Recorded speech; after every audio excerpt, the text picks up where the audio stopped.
ओम नमो भगवते वासुदेवाय.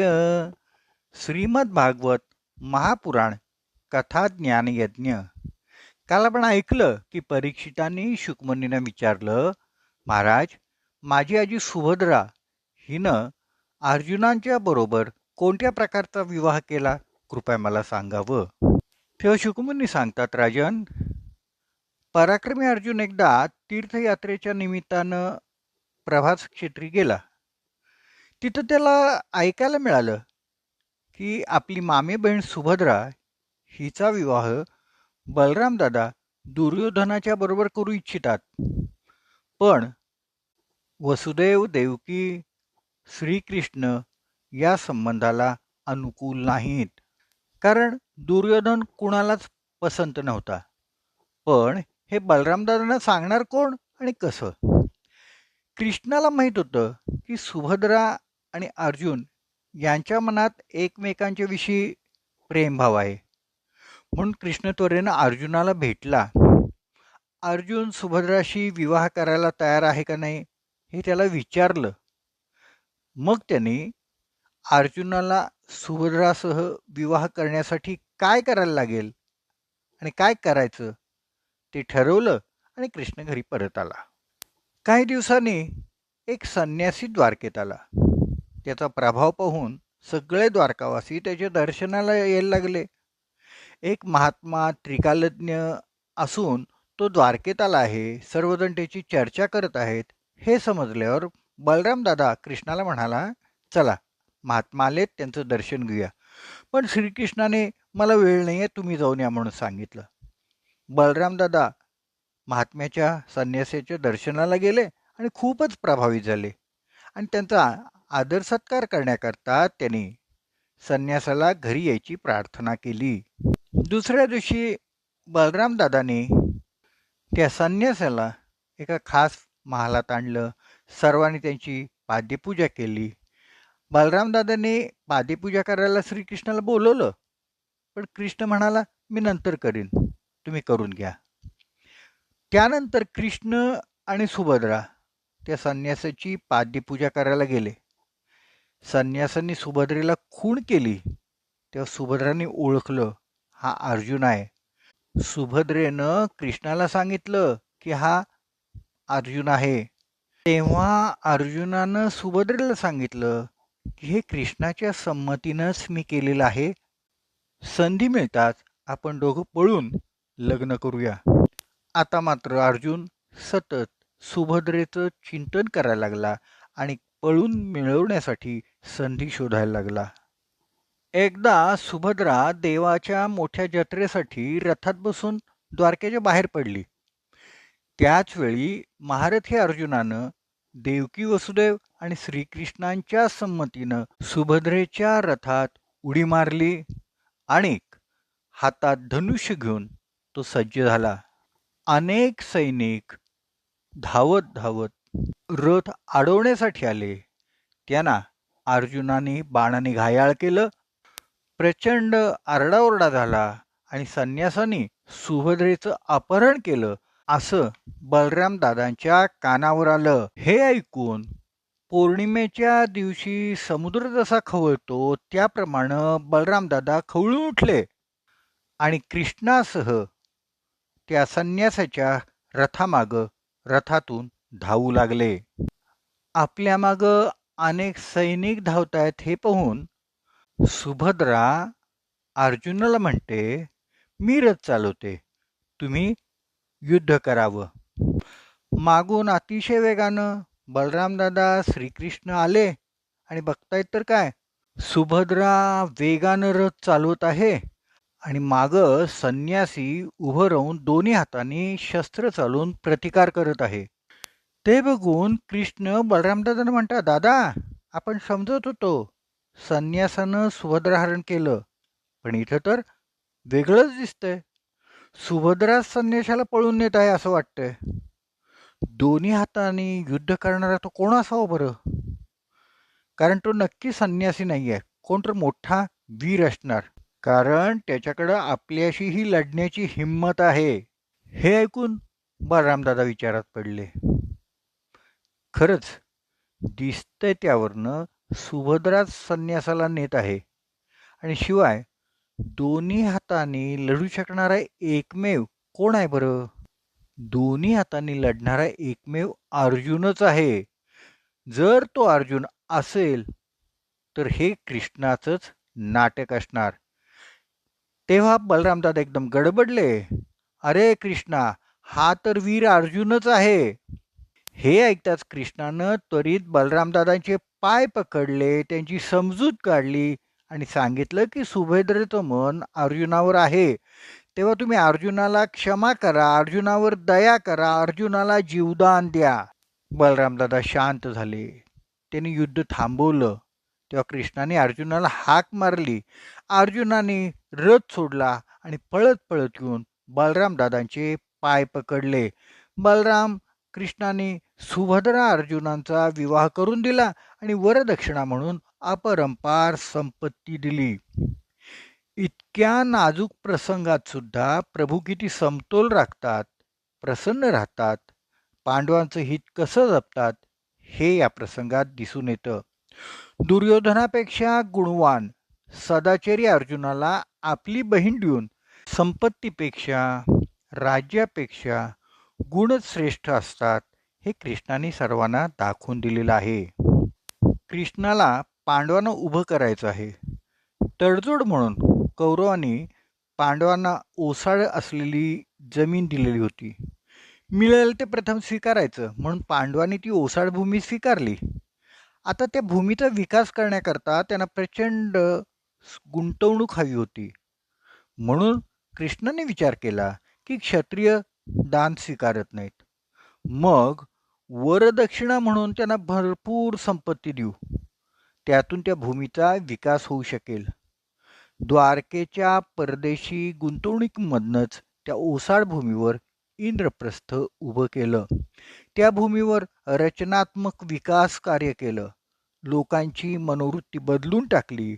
समाजात नीतिमत्ता वाढवली. शिक्षण व्यवस्था सुधारली. आणि हे सर्व करण्याकरता भगवान श्रीकृष्णाने आपली बहीण सुभद्रेचं लग्न अर्जुनाशी करून दिलं. त्यामुळं पांडव मजबूत रीतीनं उभे राहिले. पांडव धर्माचं, नीतीचं आचरण करणारे होते.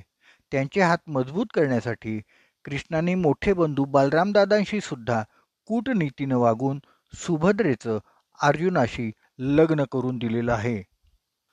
आपली आजी सुभद्रा हिचा अर्जुनाशी झालेल्या विवाहाचं वर्णन ऐकून परीक्षित राजा सुखावला. शुकमुनी म्हणतात, राजन, भगवान श्रीकृष्णांची एक दिव्य लीला तुला सांगतो, तू ऐक. विदेहाची राजधानी मिथिला नगरीमध्ये श्रुतदेव नावाचा एक गृहस्थाश्रमी श्रेष्ठ ब्राह्मण श्रीकृष्णांचा परमभक्त होता. तो फक्त भगवतभक्ती करूनच पूर्ण मनोरथ, शांत, ज्ञानी आणि विरुक्त होता. तो कोणत्याही प्रकारचा उद्योग न करता जे काही अनायसे मिळेल त्यावरच आपला निर्वाह चालवी. परीक्षिता तसाच त्या देशाचा बहुलाश्व नावाचा राजा सुद्धा निरहंकारी होता. तोही कृष्णाचा प्रिय भक्त होता. श्रीकृष्णाने त्या दोघांच्यावर प्रसन्न होऊन एके दिवशी दारुकाला सांगून आपला रथ मागवला आणि त्यात बसून ते विदेह देशाकडं निघाले. त्यावेळी भगवंतांच्या बरोबर नारद, वामदेव, अत्री, वेदव्यास, परशुराम, असित, अरुणी, बृहस्पती, कण्व, मैत्रेय, च्यवन आणि मी सुद्धा होतो. जगद्गुरु भगवान श्रीकृष्ण आपल्यावर कृपा करण्यासाठी आलेले पाहून राजा बहुलाश्व आणि ब्राह्मण श्रुतदेव यांनी भगवंतांच्या चरणावर लोटांगण घातलं. बहुलाश्व आणि श्रुतदेव या दोघांनी एकाच वेळी हात जोडून मुनींच्यासह श्रीकृष्णांना आपल्याकडनं आतिथ्य स्वीकारण्यासाठी आमंत्रित केलं. दोघांच्या प्रार्थनेचा स्वीकार करून भगवान श्रीकृष्ण दोघांनाही संतुष्ट करण्यासाठी एकाच वेळी वेगळी वेगळी रूपं धारण करून त्यांच्या नकळत दोघांच्याही घरी गेले. विदेहराज बहुलाश्व अतिशय बुद्धिमान होता. दुर्जनांना ज्याचं नाव सुद्धा ऐकू येणं कठीण तेच भगवान श्रीकृष्ण आणि सर्व ऋषी आपल्या घरी आलेले पाहून त्याला अतिशय आनंद झाला. सगळ्यांचा त्याने उत्तम सत्कार केला, पाद्यपूजा केली. जेव्हा सर्वजण भोजन करून तृप्त झाले, तेव्हा राजानं श्रीकृष्णांचे चरण आपल्या मांडीवर घातले आणि मोठ्या आनंदानं हळूहळू पाय चेपीत अत्यंत मधुरवाणीनं त्यांनी भगवंतांची स्तुती केली. राजाने सर्वांना विनंती केली, हे अनंता, मुनिवर्यांसह आपण काही दिवस आमच्या इथं राहावं आणि आपल्या चरणधुळीनं हा निमिवंश पवित्र करावा. तेव्हा सगळ्यांचं कल्याण करण्याकरता भगवान श्रीकृष्ण सर्व ऋषीमुनींच्यासह राजाकडं 28 दिवस राहिले. राजा बहुलाश्वाप्रमाणे श्रुतदेव ब्राह्मण सुद्धा भगवान श्रीकृष्ण मुनिवर यांच्यासह आपल्या घरी आल्याचं पाहून आनंद विभोर झाला आणि त्यांना नमस्कार करून आपल्या अंगावरील उपरणं हवेत उडवून नाचू लागला. श्रुतदेवानं सर्वांचं स्वागत केलं, त्यांचे चरण धुतले. त्यानंतर महान भाग्यवान अशा श्रुतदेवानं ते चरणोदक स्वतःसह आपलं घर आणि कुटुंबियांच्यावर शिंपडले. त्यावेळी आपले सर्व मनोरथ पूर्ण झाल्याचा त्याला विलक्षण आनंद झाला होता. भगवंतांचे चरण चेपता चेपता श्रुतदेव ब्राह्मण म्हणाले, हे स्वयंप्रकाशी प्रभू, आम्ही आपले सेवक आहोत. आम्ही काय करावं याची आपण आम्हाला आज्ञा करावी. आपल्या दर्शनानंच आम्हा जीवांचं सर्व क्लेश नाहीसे झाले आहेत. श्रुतदेवांची प्रार्थना ऐकून श्रुतदेवाचा हात आपल्या हातात घेऊन भगवान श्रीकृष्ण हसत हसत त्याला म्हणाले, हे ब्रह्मन, हे ऋषी तुमच्यावर कृपा करण्याकरताच इथं आलेले आहेत. हे आपल्या चरणधुळीनं लोकांना पवित्र करत माझ्याबरोबर संचार करीत असतात. देवता, पुण्यक्षेत्रे आणि तीर्थे इत्यादी दर्शन, स्पर्श, पूजन इत्यादीद्वारा हळूहळू पुष्कळ दिवसानंतर पवित्र करतात. परंतु संत पुरुष आपल्या केवळ दृष्टीनंच सर्वांना पवित्र करतात. एवढंच नव्हे तर देवता इत्यादीमध्ये पवित्र करण्याची जी शक्ती आहे ती सुद्धा त्यांना संतांच्या दृष्टीतूनच प्राप्त होते. अजाण माणसे ही गोष्ट समजून न घेता केवळ मूर्तीमध्ये माझी पूजा करतात आणि मत्सरामुळं माझं स्वरूप असलेले लोकगुरू जे ब्राह्मण यांचा तिरस्कार करतात. ब्राह्मण माझा साक्षात्कार करून घेऊन आपल्या चित्तात असा निश्चय करतात की हे चराचर जग आणि त्याला कारण असणारे महत्त्वादी पदार्थ ही भगवंतांचीच रूपे आहेत. म्हणून हे श्रुतदेवा, तू या ब्रह्मर्षींना माझे स्वरूप समजून पूर्ण श्रद्धेनं त्यांची पूजा कर. जर असं करशील तर ते माझंच पूजन केलं असं होईल, नाहीतर पुष्कळ ऐश्वर्यानेही माझी पूजा होऊ शकत नाही.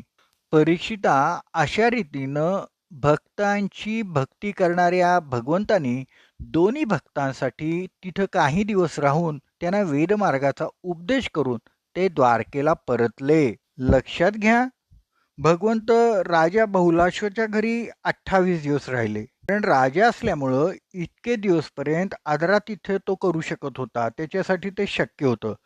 परंतु श्रुतदेव ब्राह्मणाच्या घरी सुद्धा भगवंत तितकेच दिवस राहिले होते, पण त्याच्यासाठी तेवढा काळ जणू एकच दिवस झाला. कारण गरीब श्रुतदेवाला जास्त दिवस सर्वांचं आदरातिथ्य करणं कठीण झालं असतं. या प्रसंगावरनं एक गोष्ट लक्षात घेतली पाहिजे की प्रत्येक वेळी आपलं आदरातिथ्य एकाच प्रकारानं होईल अशी अपेक्षा ठेवता कामा नये. अशा प्रकारे भगवंतांनी श्रुतदेव ब्राह्मणाला आदरातिथ्याचा त्रास होऊ नये म्हणून 28 दिवसाचा काल संकुचित करून 1 दिवसापर्यंत आणला, की ज्यामुळं श्रुतदेव ब्राह्मणाला जास्ती दिवस आदरातिथ्य करणं कठीण झालं नाही. अशा प्रकारे भगवंतांनी श्रुतदेव ब्राह्मण आणि राजा बहुलाश्व या दोघांचं आदरातिथ्य एकाच वेळी स्वीकारून त्यांना प्रसन्न केलं आणि भगवंत द्वारकेला परत आले. यानंतर सर्व वेदांनी भगवंतांची स्तुती केलेली आहे. भागवतात अनेक स्तुती आहेत, पण त्यापैकी ज्या अत्यंत दिव्य स्तुती मानल्या जातात त्यापैकी ही वेदस्तुती दिव्य आहे. गोपाळ कृष्ण भगवान की जय. उद्या पुन्हा ऐकूया श्रीमद भागवत महापुराण कथा ज्ञान यज्ञ.